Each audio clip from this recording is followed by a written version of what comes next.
We just want to welcome you to the Canadian Pension Plan Investment Board presentation. My name is Larry Gibson. I am the chair of the board of the Grand Prairie District Chamber of Commerce. We acknowledge the Treaty 8 territory, the ancestral and traditional territory of the Cree, Dene, as well as the Métis. We acknowledge the many First Nations, Métis, and Inuit whose footsteps have marked this land for generations. Well, we recognize the land as an act of reconciliation and gratitude to those whose territory we reside on or are visiting. This session is being recorded to share later, so you do have the option of turning your camera off. There will be time for questions at the end of this session, but if something comes to mind, you can type it in the chat box or raise your virtual hand and we will try to accommodate as soon as possible. The Canada Pension Plan Investment Board, CPP Investments, plays a critical role in the lifetime retirement security of more than 2.8 million Albertans. It is also a major investor in some of the province's largest companies and major projects, with over 10.2 billion invested in Alberta. Here's a presentation on what's ahead for the pension fund and its role in supporting Alberta's economy, including the evolution of key sectors like energy and technology. Today's presenter is Jeffrey Hodgson. Jeffrey is the Managing Director, Global Stakeholder Affairs, Public Affairs and Communications with the Canadian Pension Plan Investment Board. Please welcome Jeffrey Hodgson. Excellent. Okay, well, thank you very much. Can everybody hear me okay? Just always still good to confirm. Fantastic. Well, it's 4 o'clock on late Thursday afternoon, so I greatly appreciate you joining and taking the time to hear me out, and the Chamber for hosting me and recording this session. What I'd like to do today is just take you through a short session about who we are and what we do and our origins, and then we'll leave it plenty of time open for Q&A. So I'm going to do that sort of most sort of frightening aspect of any of these presentations, which is to attempt to share my screen, which do we have that up and about? Just checking. Yes, okay, fantastic. All right, so moving it over here. Fantastic. So I'm going to take you through a very brief history of the Canada Pension Plan Investment Board. And we go back to the 1990s, but the real roots of this story are set in the 1960s. So at that point, old age pension dates back several, decades before that, which is taxpayer supported, sort of set up as some sort of income. But by the 60s, policymakers had sort of realized that, seniors poverty was still very much a real issue at that point, and rates of it were statistically really high relative to where they are now. Now, provinces' pensions have been and remain a constitutional responsibility of the provinces. Oh, can you hear me okay? Is everything okay? Yeah. Anyways, the constitutional responsibility of the provinces. So at that point, the federal government and 9 Canadian provinces outside of Quebec decided to set up its own plan, sat down and set up the Canada Pension Plan. At that point, it was a fairly simple model, a word I've learned since I joined here called pay-go. And all it means is that, you have 6.5 workers to one retiree. You just take some contributions from the workers, you give it to the retiree, and it works perfectly. And that worked very well for about 30 years until you had a shift in demographics. And very quickly, the boomer generation moved through, birth rates dropped, and by the mid-1990s, the 9 provinces and the federal government got some unwelcome news. A bit of a watchdog named the Office of the Chief Actuary, who's still part of OSFI, who still checks out the Canada Pension Plan every 3 years, came to them and said, you have a problem. Because demographics have moved against you, your 6.5 workers are shrinking and will continue to shrink. By the year 2015, you will, if you don't make any changes, the CPP fund will be drained. There'll be nothing in it, and you're either going to have to significantly slash benefits or massively raise premiums. So what they did is these 10 governments sat down together and they made a number of decisions about how to set the Canada Pension Plan to make it sustainable. And one of those was to create us, the Canada Pension Plan Investment Board, who we also our trade name is CPP Investments. But we were set up to manage the fund at that time, which was invested primarily in government bonds. That was more than 20 years ago. The good news is, as a result of all of the changes, including the work that we've done to increase the fund, the fund is now back on sustainable footing. We know this because the Office of the Chief Actuary, again, checks us out the Canada Pension Plan out every 3 years. Most recently said CPP is sustainable at current rates for the next 75 years looking forward. So it's very welcome news, Matt. And again, just sort of pointing to you a little bit of specifics here. They projected that by the year 2028, the CPP fund under our stewardship would reach 500 billion. We actually received, we're about 7 years ahead of projections because of the excess returns we've generated. The fund is now at 497.2 billion. So, and again, the way it works, our role, contributors and beneficiaries pay into or receive from the payments from the Canada Pension Plan. Contributions above what is needed are given to us to invest, and we've started now giving some of what we generate back to the CPP to sort of support payments. And then in turn, we take those funds and we deploy them into markets to generate the investment returns to support the plan. Now, the plan has one of the big benefits that the plan has is, given that it's the pooling of risk among 9 provinces, depending on what happens demographically or with a specific industry, this sort of saying the impact on a regional basis is balanced out and made just as when you pool 1,000 people doing life insurance versus 100,000 people, things become a lot more stable. It's a lot less likely that you're going to have any sort of the law of large numbers is sort of supporting you there. Yeah. Now we have very clear legislative objectives, and this is set out in our legislation, which is passed not just by the federal government, but all of the provinces who are members of CPP.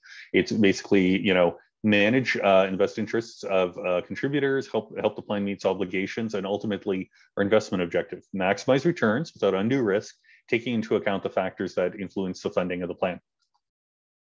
So now the model that was set up is generally seen as a gold standard internationally. And part of the reason for this is our independence.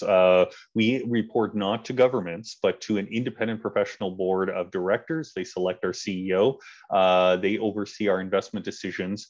And this is the approach that ensures that we're in effect ring-fenced from government ever coming to us to say, we want you to put the funds here, we want you to do this, that sort of thing. They've given us a very clear legislative objective: maximize returns without undue risk for the benefit of CPP contributors and beneficiaries. And that is a positive element there. Now, accountability, we have extensive sort of disclosure requirements, undertake audits, a triennial review. And we also do public meetings in each province that is a member of CPP every 2 years. So, yeah. Now, it's a unique legislative framework that basically prevents that political interference I spoke about. Because it's a provincial plan, it's a provincial responsibility, but accountable, involving the federal government. The way it's set up is that if you one side wanted to change the CPP Act, for example, the federal government said, actually, we want to change the Act to do this, they would need the support of 2/3 of the provinces representing 2/3 of the population. Likewise, if the provinces ever want to change the plan, they'd have that counterweighing effect as well. So it serves as a form of protection in a sense to ensure that the clear investment mission of the fund is protected. Yeah. Our board of directors is established, in consultation with our stewards, the finance ministers from the 9 provinces and the federal government, with the goal of being, financial professionals who can help, build and support the organization that can then ultimately deliver returns. As an example, here you'll see some folks, including Chuck Magro, who most recently is CEO of Nutrien and well known in sort of Alberta business executive.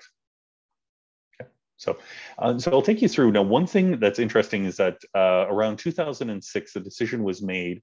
Prior to this, the fund had started to deploy into equity markets and doing some more, again, moving beyond that portfolio of just provincial government bonds they inherited.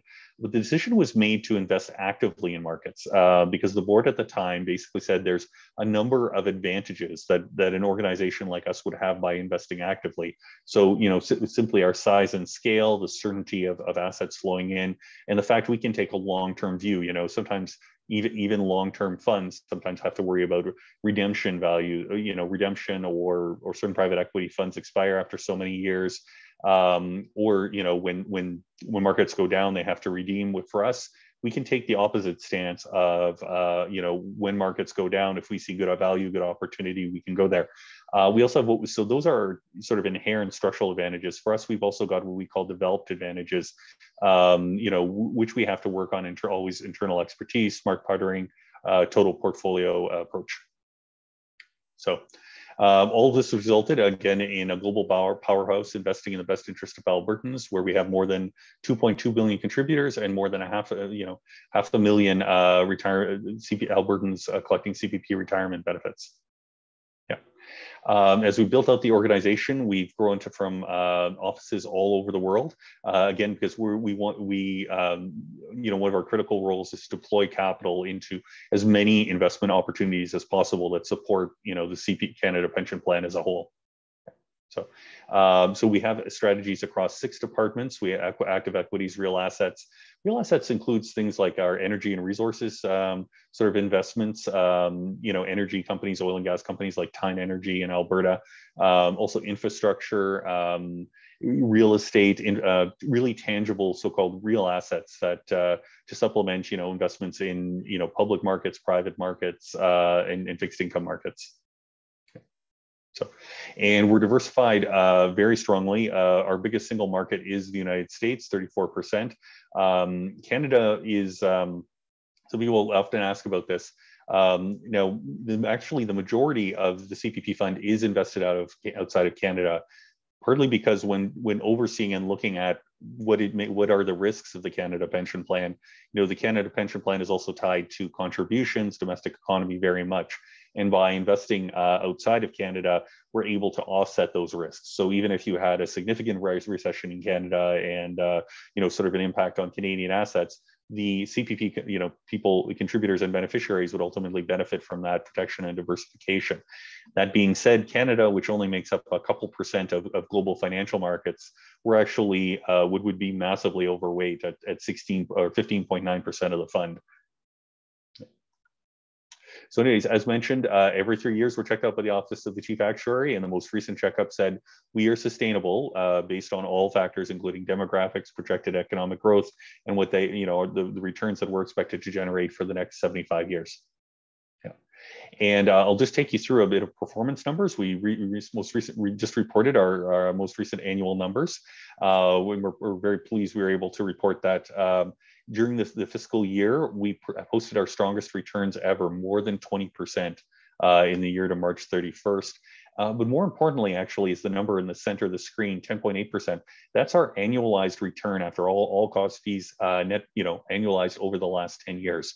So very, very positive number. And in fact, in terms of how it stacks up globally, we recently saw a publication, Global SWF, looked at all sorts of funds, not just us against, not just our Canadian peers, but funds around the other pension funds and as well as sovereign wealth funds around the world, and found out that over a 5-year basis, our returns of 12.48% were the strongest. So I'd just like to talk a little bit about, particularly speaking in Alberta, many people ask us about our approach to energy and energy investing. And we are a very significant investor in energy, both through public markets, but also directly privately. We've been doing, we have traditional oil and gas companies like Tyne Energy and such as we've discussed. But also we have been doing a growing amount, interestingly, partnering around would we see as some opportunities as the industry is shifting. One is the renewable space, which we're seeing grow both domestically and globally. We've been looking for opportunities there. And one of our partners there is actually Enbridge out of Calgary. We are 49% owner, in addition to being an investor in Enbridge, the larger company. We also struck a deal with them to partner where we took 49% of their global renewable energy assets, which they continue to operate. And then we also are a joint venture partner for some European offshore wind investments as well. So we invest the full gamut of energy investment. We believe that, by opening investing widely, we have the best opportunity to get the returns that contributors and beneficiaries need.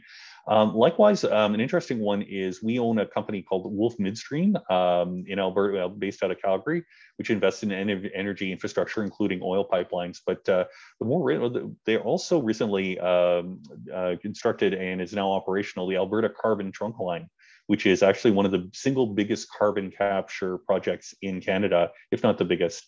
And the way it works is that it's connected to a couple of facilities that are generating carbon emissions. Those are captured, put into the pipeline, and then we redirect those and or utilize those, and in some cases with enhanced oil recovery, pumping that CO2 underground. So again, an opportunity to sort of reduce the carbon intensity of for a lot of operations, which we see as actually a growth opportunity. So. And finally, whenever I'm talking to chambers of commerce, it's interesting in Alberta, we'll talk about energy, but they always remind us there's more to Alberta than energy. And we point out that we actually recently invested in a Calgary-based company called Benevity, which is sort of a software and well-known and growing software provider that helps companies arrange company gift giving, employee gift giving, and coordinate that. So. So that is the extent of my formal presentation. So maybe I'm going to stop sharing my screen at this point so we can go back to a different structure. But yeah, wanted to check and at this point throw the floor open to questions and say that I'm happy to answer any questions people may have about things. Well, I don't see anything in the chat box, but Larry, did you have anything that you would like to ask? Well, I just not more of a just thank you, because just thank you for the presentation. And as an individual who's on that cusp of retirement, I would commend you on the returns you're getting. And it was great to hear that 75 years of funding that's ahead in the Canada Pension Plan. So yeah, it's good news. Good to hear. I don't have any specific questions though. You did mention a couple Alberta projects and companies that you're invested in. Is there, I'm sure there's more of them out there that you're looking at. And I know on the news today, there's some announcements between Pembina and TC on a carbon infrastructure pipelines and stuff. So I imagine you guys are always looking at those new opportunities that are coming up as well. Yep, absolutely. Actually, something we've done recently is we previously had an energy and resources group, which is actually where Wolf Midstream was in, and the Carbon Trunk Line, but also traditional energy holdings like Tyne and a few others like Seven Generations, which was recently merged into Arc Energy. So we're definitely looking there. But it was interesting because we also had separately what we called our Power and Renewables group, which was headed by an individual named Bruce Hogg, originally from Edmonton. He has actually been with us from a number of years because he previously built up our global infrastructure team. But it was in 2017 we looked at doing renewables, and we very quickly, again, with partners like Enbridge, moving more into the space. But interestingly, what we're seeing, and the organization started thinking about this, and I even saw it a little bit beforehand, where the two groups I knew individuals from two groups, and sometimes we'd be at events and things, and they'd be talking to each other. And it's almost, kind of coming around to the view that it used to be more like oil and gas or renewables, and a lot of companies that are kind of moving beyond that view and model. And I think we're the same, just viewing it all as the energy industry, and energy being traditional energy and renewables all being sort of a piece. So we brought it together under something we call our Sustainable Energies group, again headed by Bruce Hogg, originally from Edmonton. And so we've kind of consolidated that. And that means for our investment teams, the great thing is we can go to a company of any sort or size and sort of say, what are you looking, what is your strategy going forward? And we don't believe in dictating strategy. That's the business of the company, the management, and the board. But we like to hear what their view is for sort of, again, generating those long-term returns, and what kind of player are they going to be, et cetera. And so it's really, really positive, because again, you'll see some of the major companies, most of the major oil sands producers just came out with sort of some net zero commitments and alliance they're working towards. And carbon capture looks like it's going to play a significant role in that. So For us, the advantage we have is that we have capital to deploy on commercial terms, but we can take that really long perspective where, you could take a look at something and say, okay, we have to build this piece of infrastructure, we have to build out this project, maybe it's carbon capture or something else, but it's going to be a more than a 10-year sort of, before we get the payoff, but we think the payoff will be here. Well, when in a lot of cases, you can find the kind of capital partner who can make that kind of commitment, whereas for us, we look at some, particularly around our infrastructure assets, and we've held some of these, more than a decade, can hold them decades. So we have that really long-term ability to partner. So same time, we have flexibility, we have agility in terms of the capital. Maybe we can work with a small entrepreneur and they want to hold on to the equity, but they need credit, sort of financing. We can do that as well. So we have that total flexibility. So with the Sustainable Energies Group, we're definitely very, a lot of strong connections into Alberta and the energy sector there, and excited about, the prospects of how things are going to grow and evolve going forward. Yeah, perfect. Thanks. And that ties in very well with we traditionally have had every 2 years a oil and gas show or a petroleum show, and we've just rebranded it to the energy show, just because the industry is embracing the renewables and the net zero type aspect, and hydrogen is also a big topic right now in Alberta, and Suncor and ADCO just announced a project where they're going to start to produce some hydrogen. So that's another big topic, especially in our province. Totally. And in fact, that's something I should refer you guys to. If you want to go to our website, we actually have a section there called Thinking Ahead. Let me just, if it's all right with you guys, I just want to see if I can ping this into the chat. Yeah. So I'll type it there. So this is our website, but I'm going to go to the Thinking Ahead section because we've got a piece in there. I'm just checking it's still there. Yes, hydrogen's new moment. So we do a bit of thought leadership around, what do we see as the big investment trends? And because we want our teams to, really be, sometimes you can really get that first mover advantage. So there's a paper there on hydrogen, and it's a bit of a higher level piece and an overview, but feel free to share that around with anyone you think might be valuable, or you might find it valuable. One of the interesting, pieces, we've looked at the different types, but I think an opportunity set that's really being talked about in Alberta is what's known as blue hydrogen. So you can make green by just taking renewable energy and, splitting, electrolyzing water, 2 parts hydrogen, 1 part oxygen, if I'm remembering my chemistry right.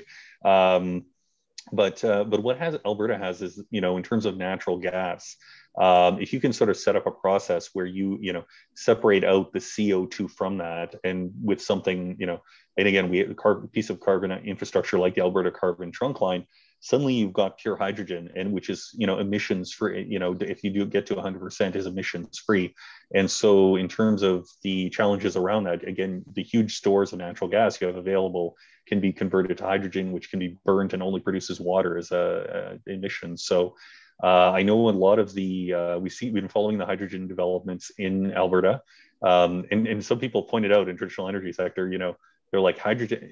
Edmonton has been the hydrogen capital of Canada for many years. There's a corridor there where there's a lot of it's utilized. So it's a natural sort of evolution of the place where the evolution is going to go. And just to add a last point that I sort of, when we've been talking with folks, we've written a bit about how we view the evolution of the energy industry, because sometimes there is the climate change is brought up as the headwind, the secular headwind for the industry, and we definitely hear on that, and we take that very seriously as we're looking at investments and doing assessments. But we also, we really believers in the industry's ability to innovate. Some of our own head of sustainable investing is actually started his career as an oil and gas analyst, and sort of points out that this industry has been in a state of constant innovation for decades, right? And if you went back to just a hypothetical in the 1960s, and you went to sort of the Calgary sort of Petroleum Club or something like this, and talked about what the industry was going to look like in the future, people would say, well, we do have this concern because conventional supplies, will be there'll be challenges around that. But someone else would say, well, yes, but you've got these massive reserves in the oil sands. But at that point, you know, the feasibility of an oil sands production, someone, you know, skeptic would say, look, I don't ever see that, because think of in order for that to be economically viable, you're going to have massive scale. You're going to have tremendous engineering advancements. You're going to have all of these pieces. But what we've seen in the last few decades is that's been validated. The you know, the innovation that went into there that turned it into these, you know, very commercially viable projects has happened. So in terms of, you know, carbon and carbon emissions, again, some of the things we've been talking about, you know, we're very, you know, we believe that there's huge potential for further innovation in the industry. And the existing industry right now has, you know, it's got the, you know, just the engineering expertise, you know, and you talk about carbon capture, like, you know, the geology of putting this under the ground. Well, the industry has employed some of the best geologists in the country, in the world.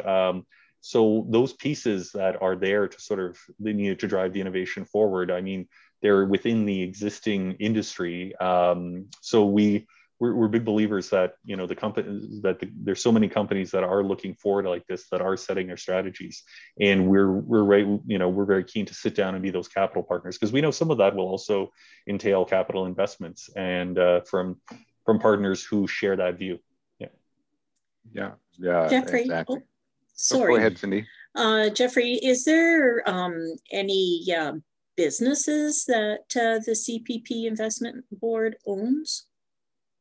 Well, we own a great many, to put it out there. I mean, also on the website, you can sort of go to, I'll just talk you through a few things. One is that we have, you know, we have a lot of ownership in public markets. So we have, you know, shares of literally ownership of literally thousands of public companies that are listed. So, and you can go into into the website, and under the section on funds, we have, we've got a section that says, yeah, I'll just throw it in here, and just to keep it easier, but our investments.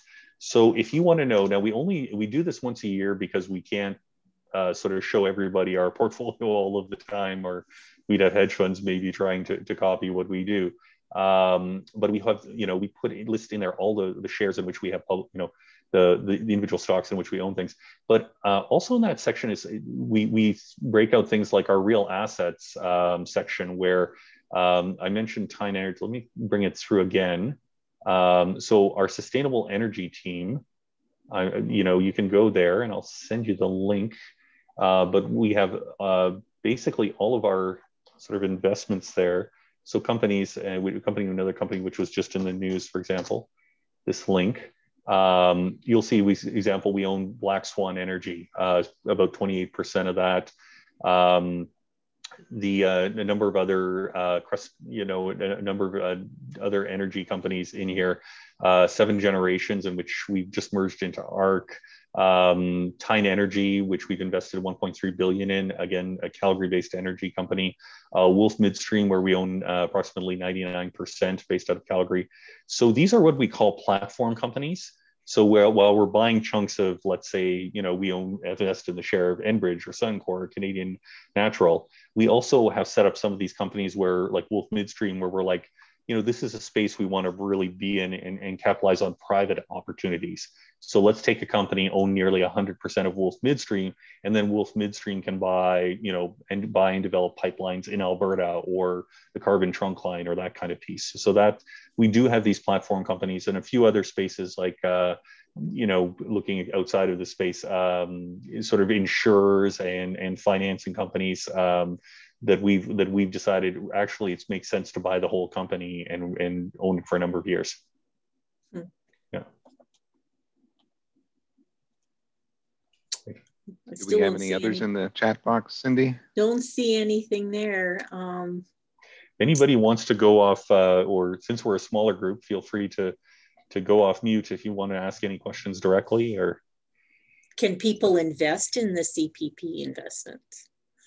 That is an interesting question, and I've done a number of sort of live events where we host information booths and such. And first of all, we're always super heartened when we hear that question, because our view is that while and we're very mindful, this is compulsory contributions that come off your paycheck and comes to us. We want to operate to such a standard that people who, would look at us and say, I wouldn't mind investing with a company that delivered 20%, more than 20% last year and over 10% annualized over the last 10 years. But we do not. And the decision was made sort of in terms of the design that effectively we already, we are, everyone on this call, if you've ever worked and paid into CPP, you've invested with us. So let's remain super focused. Don't worry about asset gathering. We'll have future focus on the investing and focus on delivering the returns that support Canadians' retirement. Cool. Where does Canada rate in the world of pension funds? We're actually, super well regarded in that, because again, we have some peers who I will not name, but to focus on ourselves. But a number of the a number of the Canadian funds, it's been said that we kind of punch above our weight, and particularly it was about 10 years ago. The Economist magazine in the UK, which is very influential in financial markets and Bill Gates' favorite magazine and all of this, talked about the Maple Revolutionaries that, were these Canadians who were coming in and quite significant and well-developed plans.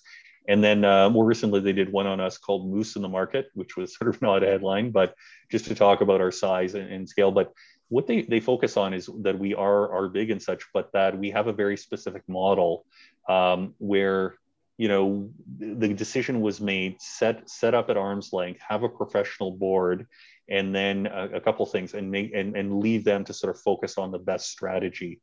And the other piece is, frankly, internalization, where, for example, we could take money, for infrastructure spending and place it, place it with an international firm to manage for us.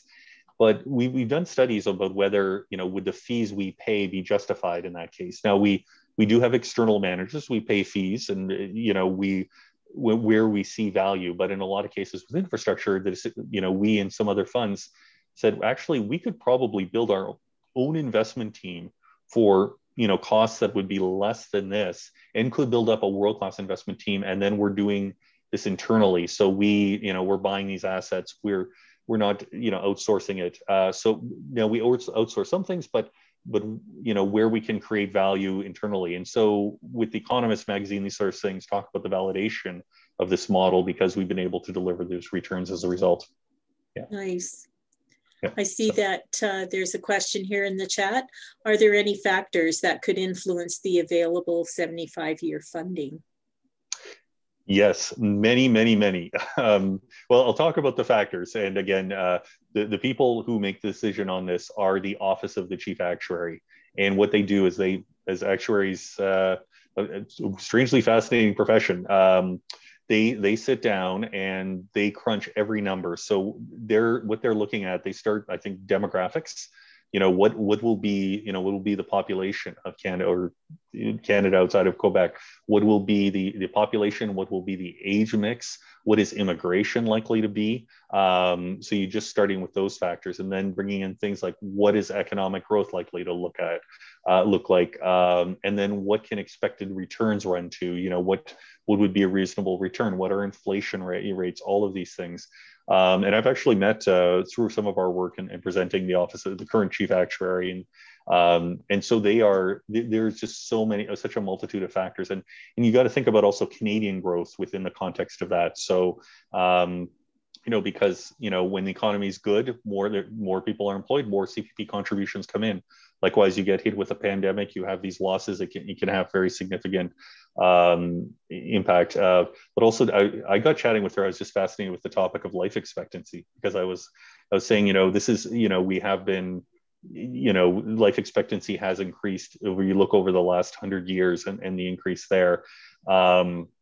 And I got kind of curious if, because there's these people working in sort of venture capital and things who are trying to pursue what they call it, not immortality, which is you live forever, but immortality, that you don't have to die, because they, finding a way to address all illness and stuff.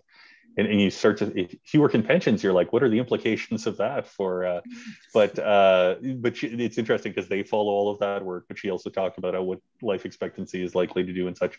So there's a multitude of factors, but again, they go through that, they run various scenarios to try and say, well, how good could this be? How bad could this be? Where's the likely in between? What's happening with this? What's happening with that?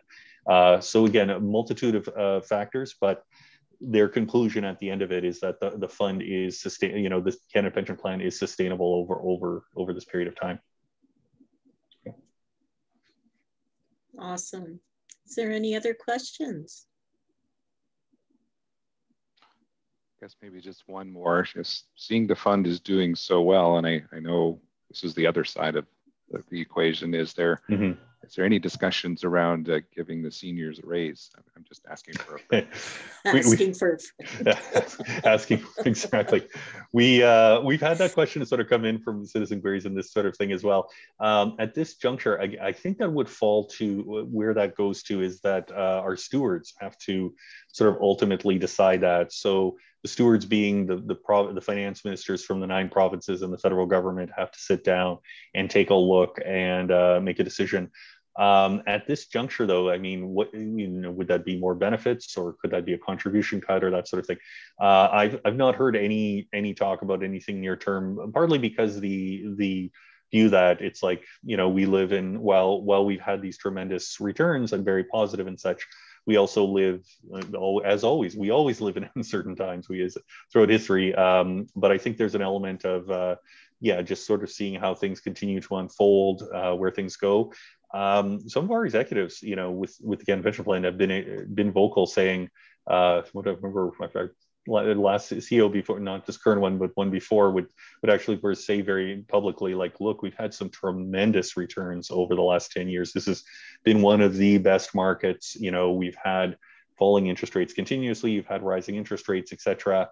Don't expect these types of returns going forward. You can't expect that, you're going to continually deliver that. And there will be down years, and there will, and during the global financial crisis, the fund went down 18%. So we could potentially, we make projections about how far things could fall and that sort of thing, but we are built to, markets sometimes, move up and down, but over time we believe we can deliver those returns and smooth, and the fund is built to be resilient and diversified, and so, but unfortunately no immediate talks of higher payouts or anything like that. No, thanks for that. And I think we all appreciate the long-term longevity of the fund is the most important thing. So.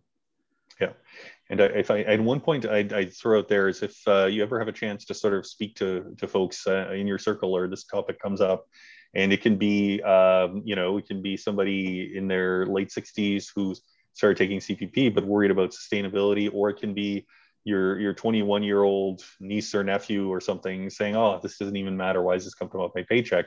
It's not going to be there for me when I get older. You can say with assurance and explain to them, because what we've done some polling, and what we found is most Canadians don't know or don't believe that the CPP will be there for them. And so for us, it's important to get that message out. And we've tried to work with financial planners a bit as well, because they, and you might think, oh, a financial planner wouldn't want us to believe the CPP is going to be there because they want us to save more. But actually, for a lot of people, just that uncertainty kind of, financial planners know will just kind of freeze you. Like that 21-year-old, it's like, oh, I'll never be there, I shouldn't even bother, don't even want to think about it. But sometimes if you can explain to a younger person that actually, some good news, there is this pillar of your retirement that is going to be there for you. And it currently, the maximum is about $13,000. And there's been an expansion of the CPP, and it's going to eventually grow to a young person, 40 years, contributing over 40 years, will get approximately $20,000 in today's dollars at some point in the future. You've got a bit of a foundation there. You have a piece, but is that what you want to retire on? Or, and for a lot of, I liken it to, telling someone that, actually, would you like to have a cottage? Oh, I could never own a cottage. Well, did you know there's actually a bit of a foundation, a chunk of land with a foundation poured out there, and that you could, actually own what you built on that foundation, but you have to plan for the rest of it. So So for us, the CPP was never meant to be that. When it was designed in the 60s and further on, it was never designed to be all of the retirement savings. It was designed initially to be about 20 or 25% of the average industrial wage, and that's increased to about a third under the enhancement. But again, it's never meant to be everything. People are sort of, so we tell that to the young folks as well. This piece will be there, but if you know, it's only ever meant to be a piece of your retirement. I bet. Well, thank you. Well, if we don't have any more questions, we'll do the going once, going twice, none, no. Jeffrey, thank you so much. Greatly appreciated your insights today and your discussion with us, and appreciate your investment in Alberta.